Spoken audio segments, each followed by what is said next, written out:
All right, so this is how to change the cabin air filter for your Kia Telluride. So here's the one I purchased on Amazon. I think it was like $15.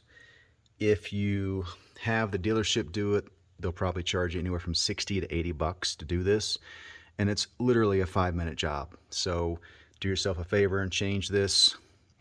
My Telluride has about 20,000 miles on it, so I figure it's probably due. But of course we'll see once I get in there. First thing you have to do is empty your glove box, which if you're like me, there's a lot of junk in there, but get that out of there. So the engine or the cabin air filter receptacle is behind the glove box, so we need to get this off. And the first thing you're going to want to do is, there's a little tab here that's holding in this bracket, right? Kind of softens the open and close rate, right? And so this just pops off. And so if you don't have one of these, you can use maybe a pair of pliers, but these are actually really handy. It's like an interior removal tools. You can get them on Amazon for like $5. They're great. So we're going to pull this off.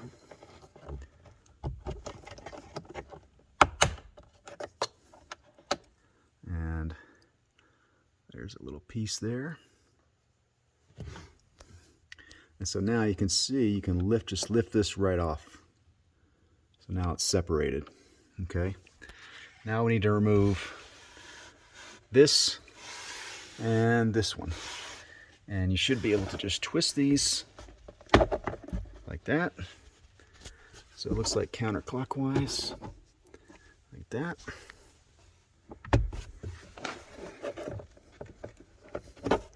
And they just pop out.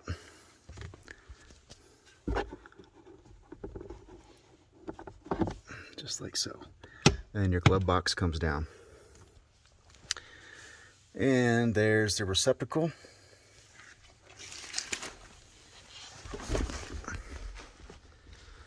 All right, so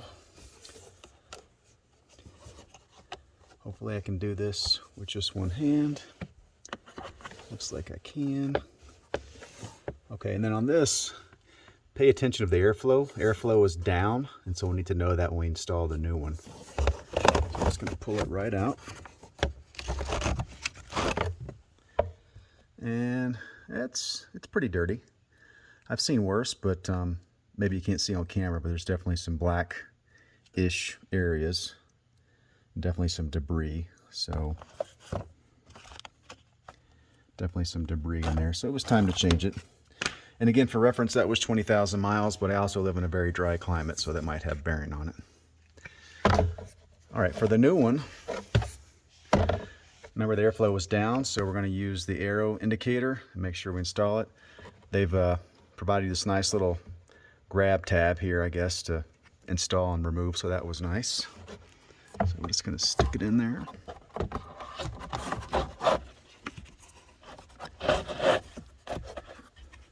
We'll fold that tab up, lock in place. All right, and then everything reversed.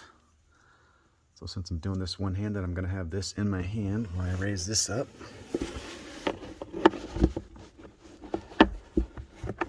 Okay, and then again screw it clockwise this time. And the same for that one. Sorry if my hand's blocking, but all right. I should get in there clockwise. Okay, and this might be a little bit tricky, but we have to get this little thing back on there. So line it up with the holes. We've got this thing. Again, just stick it in the, and then it should kind of pop. It looks like it's in there pretty good. And that is it. That just saved me 80 bucks. So hopefully that was helpful.